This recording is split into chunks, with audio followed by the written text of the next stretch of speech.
Proverbs 10:25.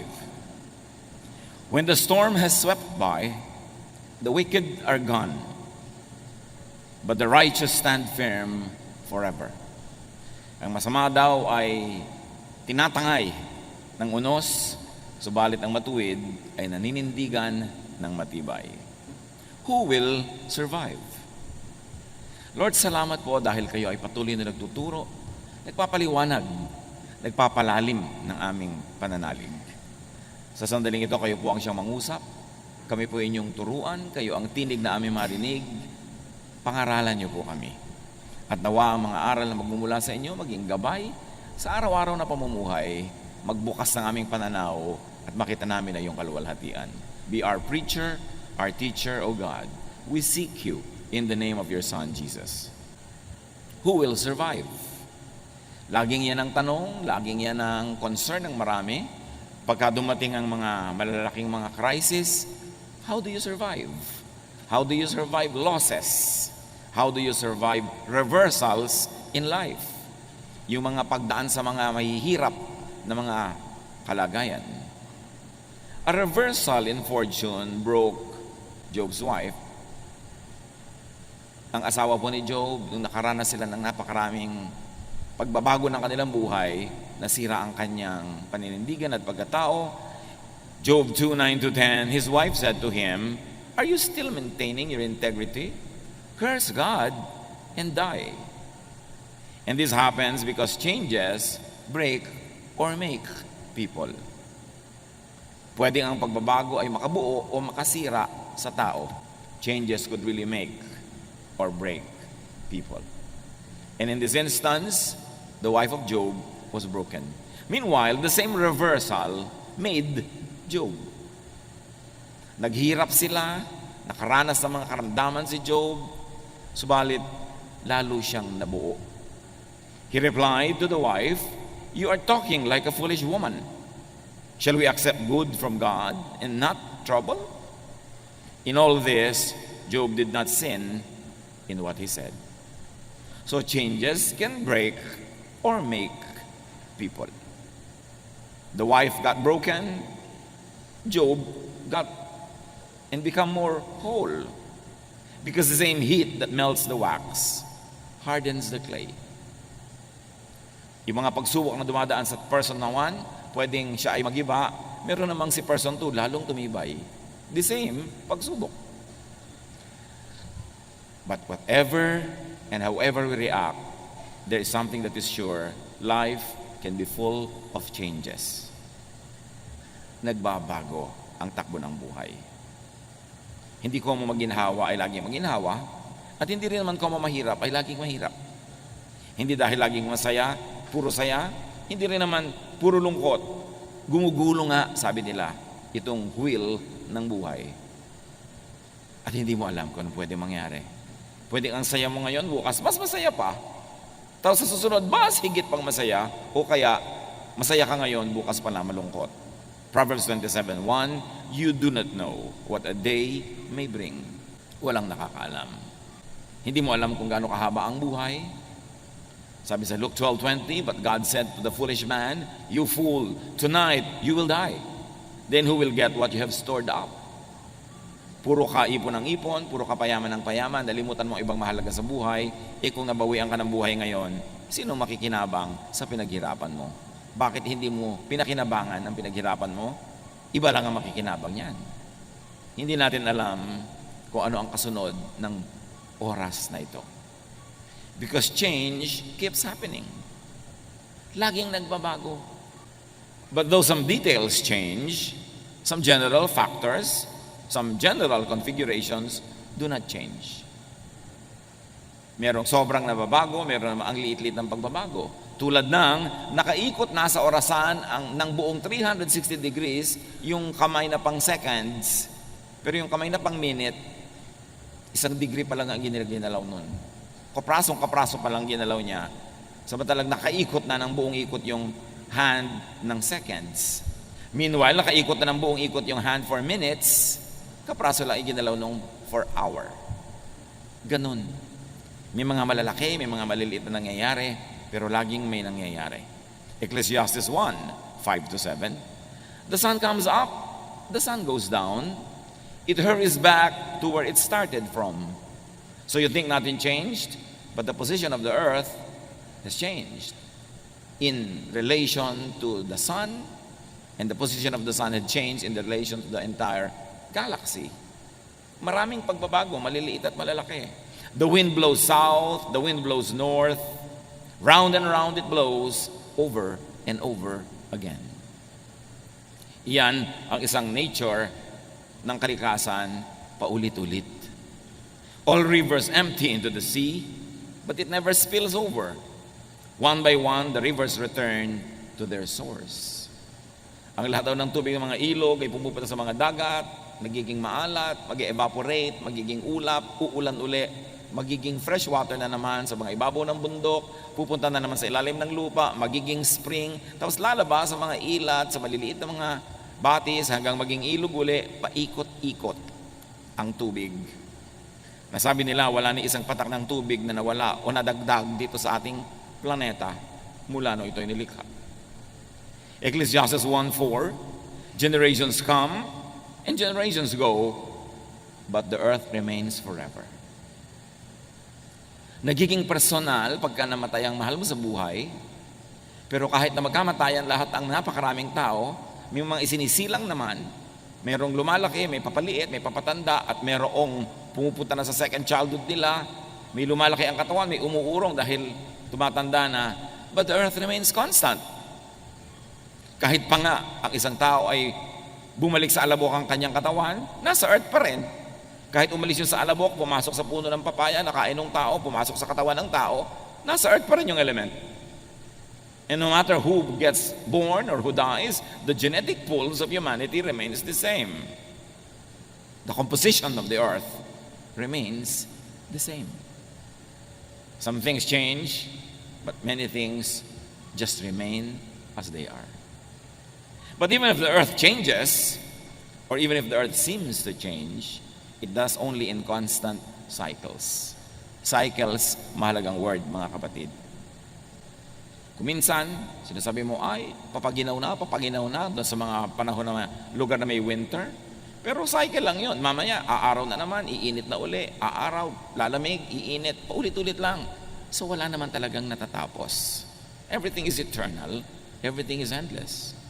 And even science, or many branches of it, especially geology, points to 5,000-year cycles of the planet. Nasabi nila, every 5,000 years, and then every 10,000 years, nagkakaroon ng major changes and rebirth and reordering of the planet in the planet. Kaya ngayon, takot na takot tayo sa global warming, natutunaw ang mga yelo. Napakarami nang natunaw noong unang panahon. Kaya nga yung mga sinasawag na land bridges ay lumubog sa tubig noon. Kasi may natunaw na.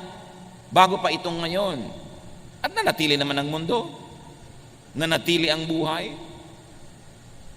At kung sakali magkatunawan na uli yan, sinong sasabi na ang kasunod naman ay magpi-freeze uli sila sa North and South Pole. Paikot-ikot ang buhay. Huwag sobrang matakot yan sa global warming. Let's do what we can to preserve the environment. But many things are beyond our control. Life gets born, life as it is known dies, and that gets reborn. Paikot-ikot, paulit-ulit in cycles. To the point that what many people think the end of time, being mentioned nearly in all religions, could be the end of a cycle, the end of a period, an era, the end of a time frame, followed by rebirth and renewal. Takot na takot tayo sa nangyari sa extinction ng mga dinosaurs, may mga na-extinct na mga species, na iba ang takbo ng planeta, but sabi nga ng Jurassic Park, life finds a way. Umiikot ang cycles of life. Yung kinakatakutan natin ng end of time, end of the planet ba yun o talagang end of time? At anong ibig sabihin ng time? Katulad sabi ni Jesus sa Matthew 28:20, I am with you always to the very end of the age. Hindi sinabi ni Jesus to the very end of the planet. Lagi ang interpretation ng mga tao dyan, end of the planet. Wala namang sinabing ganon, to the end of the age. What kind of age? Maybe the age of the temple worship, or the age of the birth of the church, the age of the difficulties that Rome would bring to the people of the world? What kind of age is that?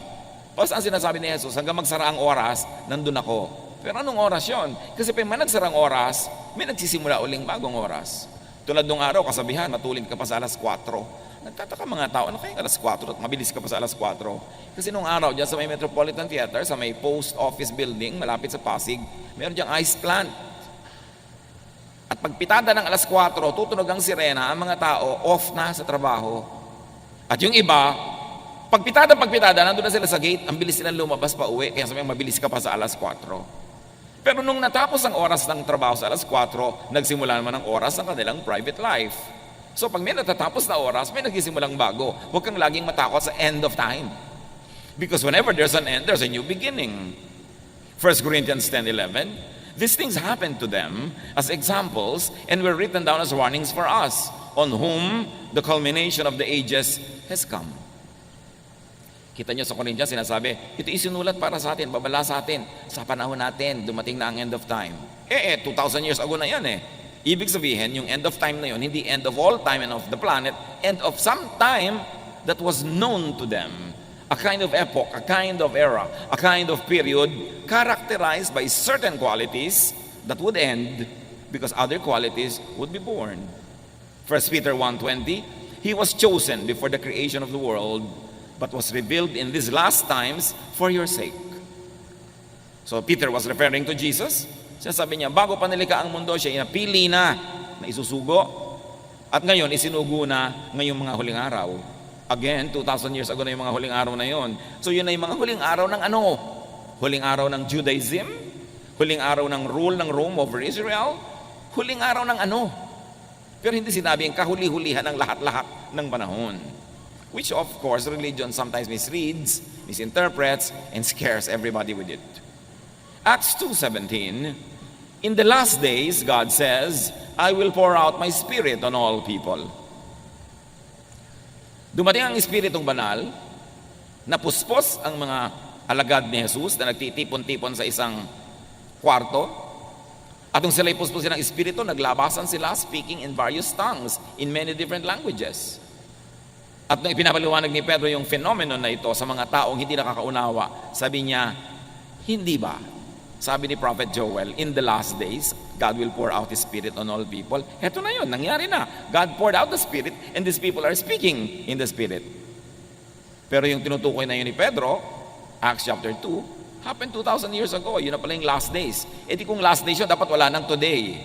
Ibig sabihin, last days yun of something, of a period.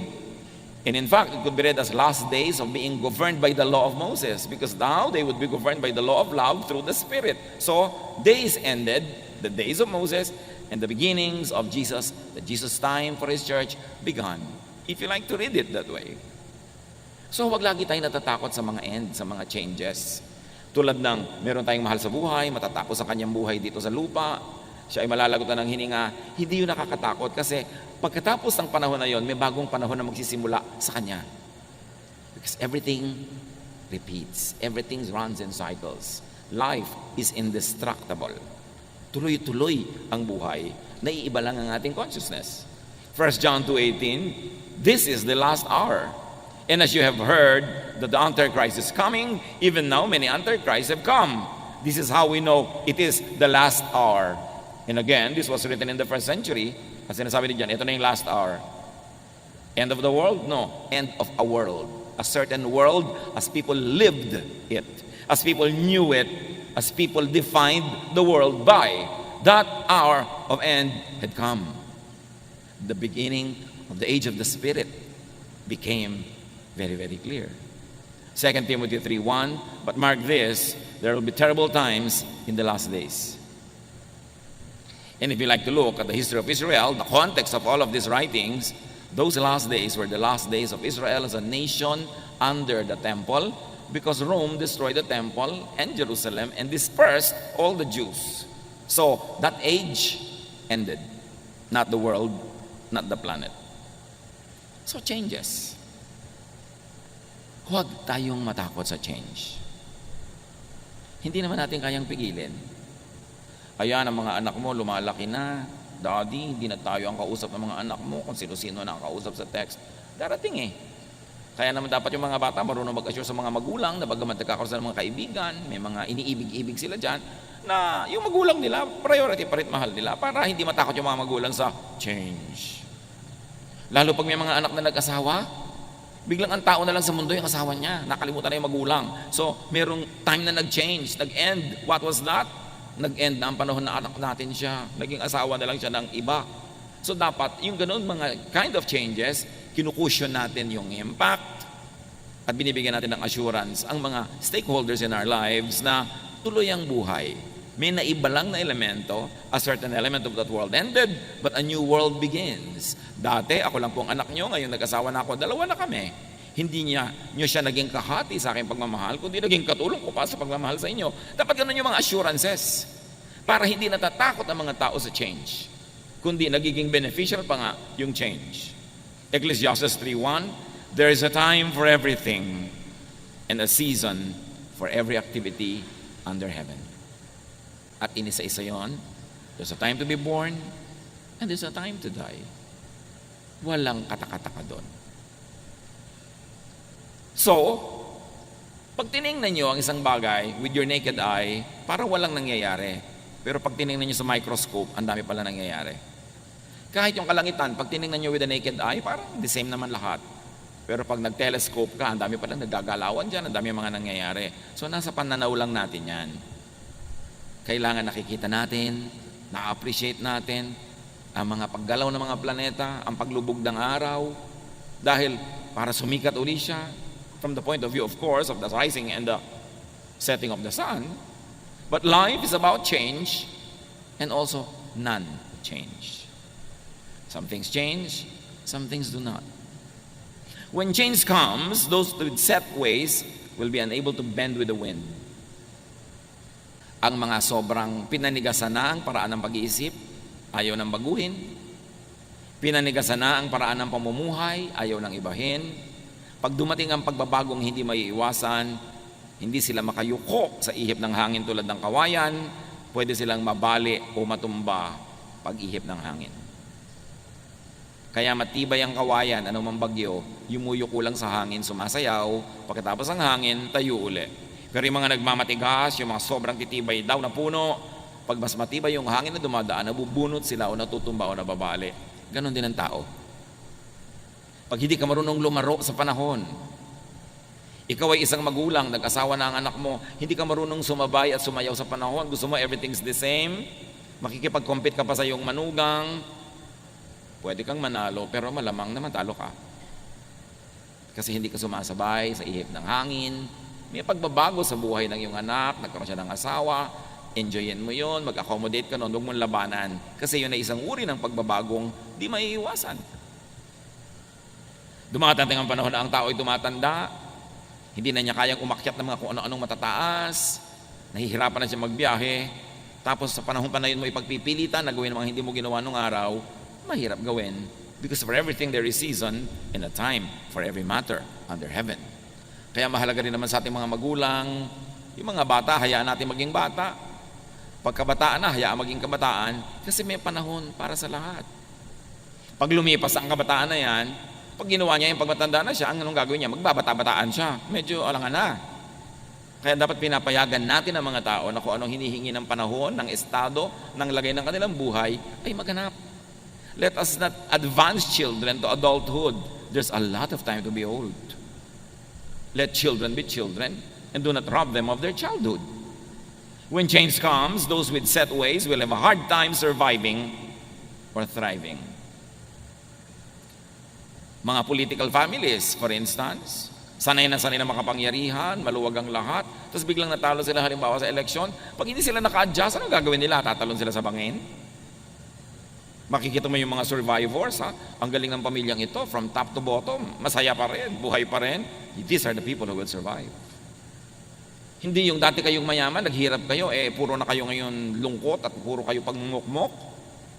Kung panahon ng mayaman, edi mayaman. Kung naghirap, edi mahirap. Make the most out of it. The people who have this mindset will survive. Nung panalo, edi panalo. Nung natalo, edi talo. Ano man, ang kalagayan sa buhay, niyayakap, tinatanggap, and then you make the most out of it, you will survive. Rigid habits could become gods. Kaya ang hirap-hirap magbiyahe ng mga taong kailangan ito ang unan ko, kailangan ganito ang kama ko, kailangan ganito ang iniinom ko sa umaga, kailangan, sa bahay ka na lang, hindi ka na pwede magbiyahe nun. Kasi pag nagbiyahe ka, merong maiiba. Habits could become gods. Kaya tiyakin natin ng mga kapatid na yung mga habits din natin, tayo ang Panginoon ng habit, hindi yung habit ang Panginoon. Yes, nakasanayan mo na matulog sa ganung oras, pero mga panahon hindi pwede yun. So dapat control mo yung sarili na mag-adjust sa panahon kasi may panahon na dapat talagang ibahin yung habit. Traditions, lifestyles, religiosity, even very stiff religious doctrines could become prisons. Like rigid habits. Nakukulong ka. Hindi ako pwedeng kumain yan kasi ganitong araw ngayon. Hindi ako pwedeng kumain yan kasi ganun-ganun. Nakukulong ka. Imbes ang dami mong nakakain tuloy, nagkakaroon ka ng limitasyon. Yung mga certain lifestyles na kailangan ganito lamang ang aking kakainin pag umaga. Paano kung wala ka sa bahay mo? Rigid habits could become liabilities. Imbes yan ay maging katuwang mo sa pagpapasaya ng buhay, magiging amo mo. At mahirap sumaya pag maraming amo. Yung taong madali mag-adjust, yan ang taong liligaya. Kaya pati ang bata, kahit kayo mariwasa, sinasanay nyo ko minsan na kulang ang kanyang pera, hindi nabibili ang kanyang lahat ng gusto mo, hindi siya laging masaya, hindi siya laging pahingan, pinapagod nyo rin kahit na may mga kasama kayo sa bahay, binibigyan nyo ng mga trabaho. Kasi sabi ni Balagtas, lagi natin binabalik-balikan ang ilang linya sa Florante at Laura at namnamin natin, bagamat marami sa mga ibang salita nito yung matandang Tagalog, pero hindi naman mahirap maintindihan. Ang taong magawi sa ligaya at aliw, mahina ang puso't lubhang maramdamin. Inaakala pa lamang ang hilahil na darat ni di na matutunang bathin. Ganon daw ang puso na masanay sa saya, sa tuwa, nagiging sensitive. Ini-imagine pa lang niya ang darating na trouble, hindi na niya malaman kung paano magsusurvive. Para ng halamang lumaki sa tubig. Dahoy nalalanta, munting di madilig. Ikinaluluoy ang sandaling init. Ganyan din ang pusong sa tuwa'y maniig. Yan daw, puro sanay sa saya, sa ginhawa, parang halamang babad sa tubig. Subukan mong mawala yung tubig, tuyo agad.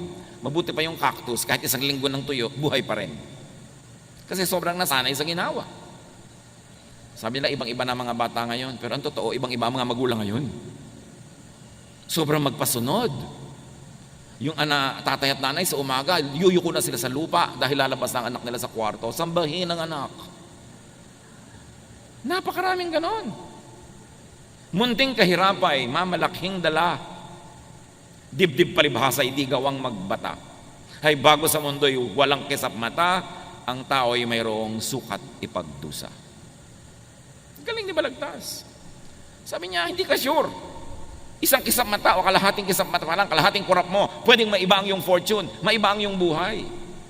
Mahal na mahal ang magulang yung anak, yung dalawang mag-asawa, sa isang aksidente, bigla silang namatay sa bahay. Paano natin si spoiled brat? Magulang lang nagtsatsaga sa mga spoiled. Babatok-batukan lang yung mga tiyo-tiya nila, pagka bigla nilang kailangan alagaan yun dahil pinalaki nyo sa sarap. Kailangan sinasanay. Ang bata, tinuturuan mo makisama.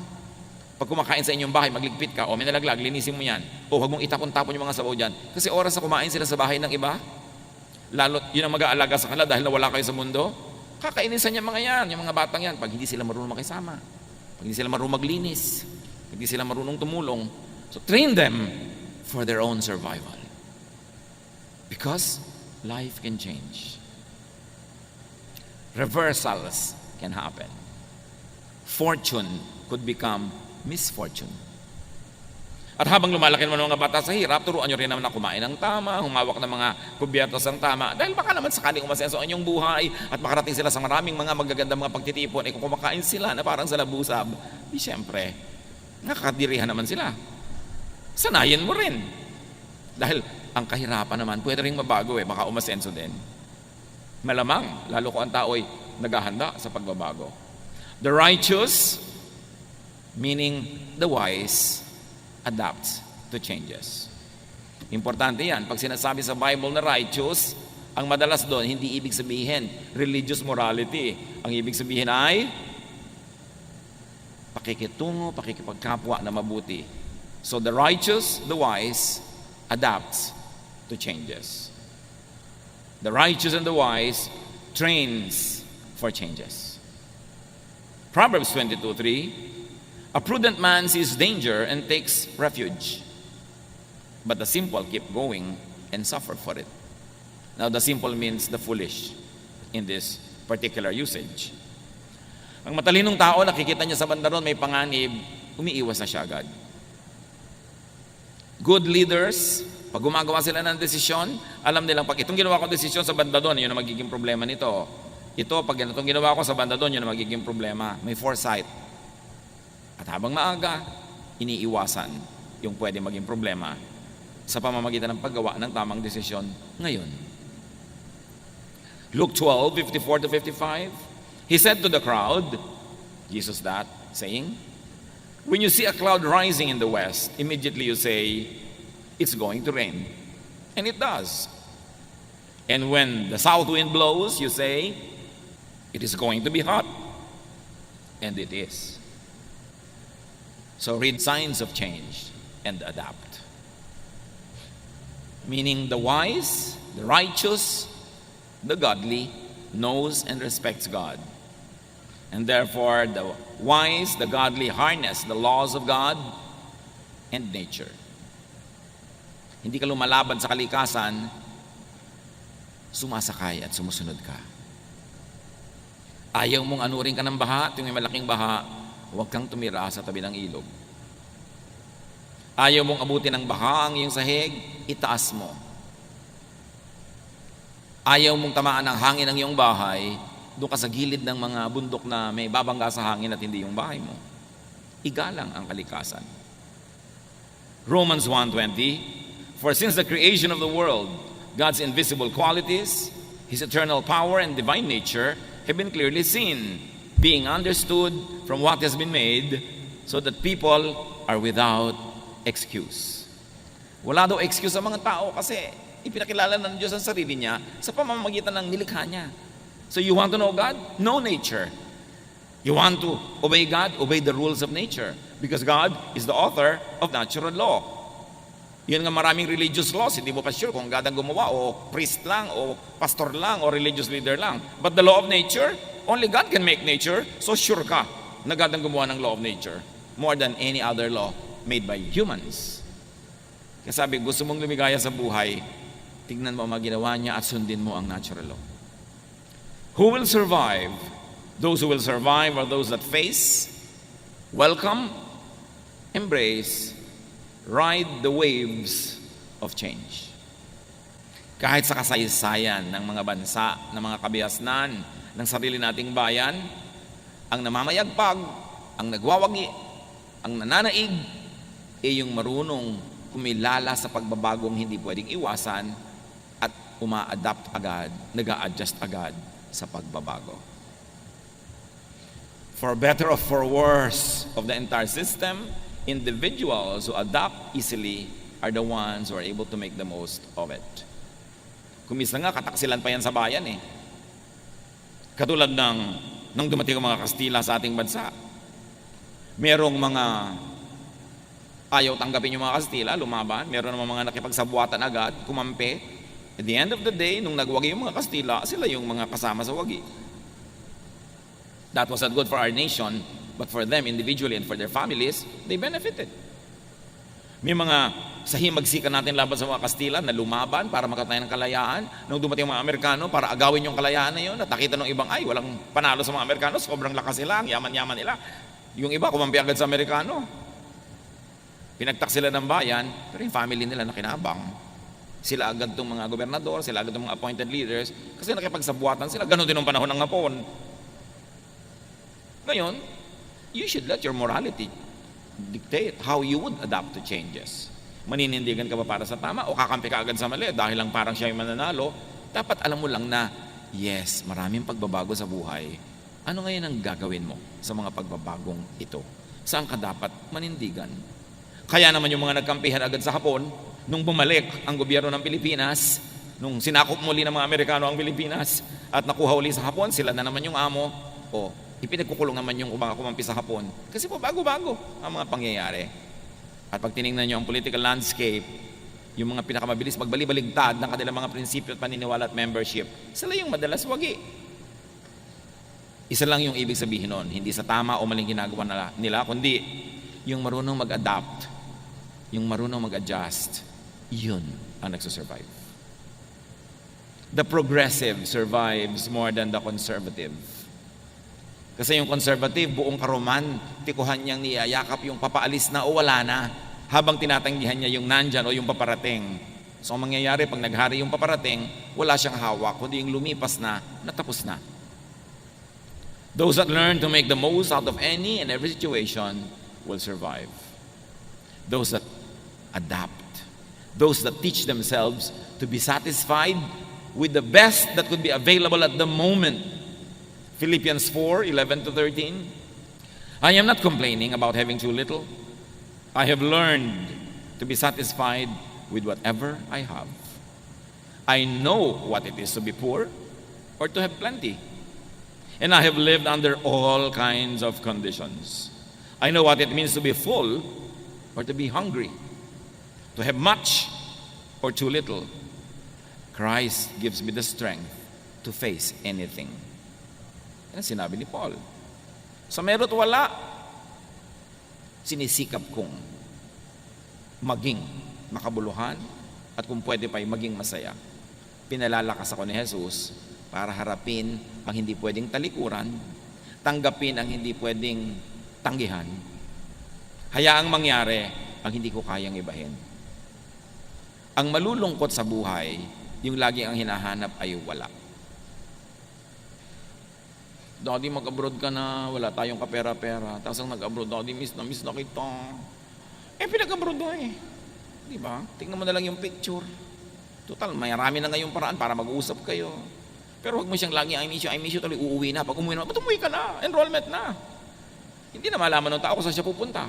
Meron naman, gustong-gusto mag-abroad. Pag nasa abroad na, naku, miss ko ang puto bongbong, naku, miss ko ang Chile, miss ko ang siniguelas. Nag-abroad ka eh. Hindi kumain ka ng pumpkin. Kumain ka na kung ano-ano dyan. Hindi yung nandun ka, ang iniisip mo nandito. Pag uwi mo naman dito, ang init-init naman dito, mabuti pa sa Canada. Yung iba pa, mabuti pa sa Canada. Di ba? So, nandito ka. Pag nandito ka, enjoyin mo dito. Pag nandun ka, enjoyin mo. Hindi yung kung nandun ka, ito iniisip mo. Nandito ka, yun ang iniisip mo. Kahit saan ka pumunta, sala sa init, sala sa lamig, lulungkot ka lang. Dapat kung ano yung katotohanan na hindi mo pwedeng palitan o pinili mo bang na tanggapin mo nang sumaya ka. Proverbs 10:25, when the storm has swept by, the wicked are gone, but the righteous stand firm forever. Again, yung wicked dito at yung righteous, hindi moral yon. You could read it in original language and it will accommodate that righteousness here doesn't mean religious morality. It means wisdom. The wise will stand forever, the foolish will be destroyed. And wisdom is being one with time, in unison with creation, with nature, with the season. Kung ano yung panahon, yun ang tanggapin mo at sikapin mong maging masaya. Proverbs 26:13, the sluggard says, there's a lion in the road, a fierce lion roaming the streets. Yung daw tamad, yung mabagal, yung patay-patay, may nakitang leon na nasa kalsada, sabi niya, ay may leon, nakakatakot na leon, pero wala naman siyang ginawa. Tapos lalabas pa siya, nakain siya tuloy ng leon. Dapat may ginagawa ka. Huwag mong tatanggapin ang sitwasyon na gano'n na lang. Huwag mong sasabihin, ganyan lang talaga yan. Kasi pag ganyan lang talaga yan, sinabi mo na, ibig sabihin, wala kang babaguhin. Dapat pag hindi maganda ang sitwasyon, hindi mo sinasabing ganyan lang talaga yan. Ang dapat mong sabihin, dapat hindi ganyan. At may gagawin tayo para maiba yan. Then may iba mo ang iyong buhay. Pero yung naku, wala akong magagawa. Sa salita mo pa lang, nag-decide ka na walang magagawa. Ano pang magagawa mo sa tunay na buhay? Dapat sabihin mo, no, may magagawa tayo para ibahin yan. Para maiba mo ang iyong buhay. Pero pag nagawa mo na ang lahat ng kayang gawin, sagad na, nando na, wala ka nang ibang pwedeng gawin, tanggapin mo na and be happy with it. That's how you will survive. Ecclesiastes 7:10, do not say, why were the old days better than this? It is not wise to ask such questions. Hindi daw mabuting laging nagdadrama na buputi pa nung the good old days, the good old days. Tapos na yon, magpagulong-gulong ka man dyan, hindi na babalik yung days na yan. Ang gawin mong atupagin mo, make these days good. Huwag ka magdrama, bukid ka, titingin doon sa tapos na, puro romansa, puro mga sentimiento. Wala mangyayari sa buhay mo. Kailangan, if the days were good, those days, you make these days good also. But stop dramatizing the good old days. Just ride with the times. Nung araw, nung buhay ang atin nyo, ganito, ganoon, ngayon wala nang atin nyo, ganito na. Wala na eh. Adjust, adapt. Pag lagi mong inuulit-ulit yan, may inis pa sa iyo mga iba mong anak dahil lagi mo dalang sinasabi, yung nung nandito ang atin nyo, nung buhay ang nanay nyo, ganyan. Ngayon, wala na nga. Paano? Ano gagawin mo? Adjust. So you will survive. So you will thrive. Ecclesiastes 7:14, when the times are good, you should be cheerful. When the times are bad, think what it means. God makes them both to keep us from knowing what will happen next. Pag daw masaya, magsaya ka. O kung malungkot ka. Pero hindi yung oras ng saya, doon ka naglulungkot. Tapos nagsasaya yung iba, doon ka malungkot. O kaya ang lungkot ng iba, doon ka naman tawa ng tawa. Wala ka sa lugar. Sabi kong masaya, magsaya. Kasi lahat yan, gawarin ng Diyos. At kung hindi man niya sinadyang gawin, pinayagan niya mangyari dahil sa mga ibang dahilan na maring hindi mo batid, ride ka na lang sa panahon. Kailangan, di ba? Sabi ni Sampaguita, panahon na para magsaya. Kung umabot kayo kay Sampaguita. Umabot pa kayo dyan mga anak, di ba? May Google naman, Google nyo. Hindi yung, sabi niya, ayaw ko na pa try. Gusto pa ito, bigay.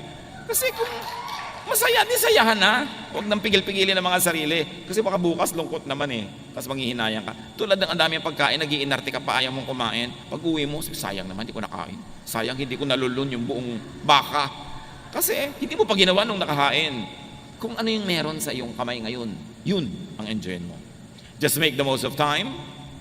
Make the most of opportunities. Paano mo haharapin ang mga panahon ng lungkot? Paano ka maghahanda sa mga panahon ng hirap? Habang pwede, magsaya ka. Habang pwede, mag-impo ka. Enjoyin mo ang kariwasaan. Para kung dumating yung kahirapan, your memory will make you go through the difficulty. Yung mga saya na inabot mo, yun ang magiging baon mo sa madidilim, malulungkot na mga araw na darating sa buhay. Kaya yung may opportunity to be happy, take it. Because there will be days of sadness. There will be days when there's nothing you can do but accept it. Psalm 90 verse 12, teach us to number our days that we may gain a heart of wisdom. Turuan niyo po kaming bigyan ng katuturan ang bawat araw na dumadaan sa aming buhay. Huwag masayang ang oras. Matthew 6:34, sabi ni Jesus, therefore do not worry about tomorrow. Tomorrow will worry about itself. Each day has enough trouble of its own. So how do you survive? How do you prevail? Harapin mo lang yung hawak mo ngayon today. Yung bukas naman. Hindi yun pa ngayon. Many people break down because they solve the problems of today and tomorrow, they solve it today. No, the grace given to you by God is good only for your problems today. Tomorrow's problem will be accompanied by tomorrow's solutions. Hindi mo dapat paghati-hatiin ng konti mong lakas hanggang sa 3 years pa from now, sinosolve mo na. Pagdating nun, may kakambal yun na solusyon. Yung problema mo ngayon, may kakambal na solusyon. Focus on it and you will go through it. Kasi marunong si Lord. Alam niya ating load limit. The Lord does not allow us to take more than what we can bear. Bakit hindi ko po makaya? Kasi hindi pa binibigay sa iyo ngayon, pinapa-fast forward mo na Kaya hindi mo na makaya. Huwag mo nang isipin yung masyadong malayo pa. Yun lang ngayon. Yung ngayon, kaya mo yan. Kasi alam ng Diyos ang ibinibigay niya sa iyo. Sukat. Parang tulay, nakalagay 10 tons, 20 tons, may load limit. Alam din ni Lord ang load limit natin. Even temptation nga, sabi, the Lord will never permit you to be tempted beyond your strength. So, i-allocate natin yun. Pakinabangan natin yung binibigay sa atin ng Diyos. Focus on the task at hand. Tomorrow's needs will be accompanied by tomorrow's provisions. Kaya pati sa prayer, sabi ni Jesus, give us this day our daily bread. Paano po pag nagutom kami 20 years from now? Ang layo pa noon, yung pagkain yung tiyan mo ngayon at sikasuin mo. May makakain ka ba ngayon? Meron po. Siya, magsaya ka na ngayon. Bukas mo na isipin yung iba. Hindi ibig sabihin na huwag kang magplano, huwag kang maging good planner sa buhay. Pero plan, but do not worry. Plant so that tomorrow you will harvest, but do not dig today what you plant today to see if it is growing. Leave it alone. Go back to it tomorrow. Lahat may panahon. Face challenges one at a time. That is how you survive. Nakita nyo ang tulay, ang load limit, 10 tons. So pag may dumadaang truck na 10 tons, kaya niya. Pero yung 3 truck na sabay-sabay na dumaan doon, guguho. Kasi hanggang 10 lang eh. Tayo din may limit. So face your challenges one at a time. Huwag niyong pagsabay-sabayin. At ang madalas magpahirap sa atin na nagsasabay-sabay ang problema ay ating guni-guni, ang ating imahinasyon. Pag inisip na natin lahat, sabay-sabay na darating yan, para na tayo magigiba. Pero hindi natin naiisip yung kasabay na solusyon pag dumating yon. Survive. Thrive. And very importantly, train children to survive. Practicein nyo silang mahirapan. Practicein nyo silang makisama. Hindi kayo nakakatiyak na laging kayo ang magiging kasama nila. Turuan nyo sila sa hirap at ginhawa para maging sanay sila anong nang dumating sa buhay, at whatever happens, they too will survive. Salamat Panginoon dahil binibigyan nyo kami ng survival blessings, survival mechanisms. Teach us na ayusin namin ang pag-iisip namin, not to fast forward problems, but to face them when we get to there. Turuan niyo po kami, Panginoon, na yun lamang ngayon ang aming asikasuhin, at yung bukas, nandun pa rin kayo. Magbibigay kayo ng mga blessing na tama sa mga pangangailangan namin sa kinabukasan. Pagbulay-bulayan natin ang lahat ng ito, hanapan ng personal application sa buhay. Lord, as your people bow in prayer, in silence, let your voice finish the message, customize it for each one, make it personal. Be with the Lord in silent reflection.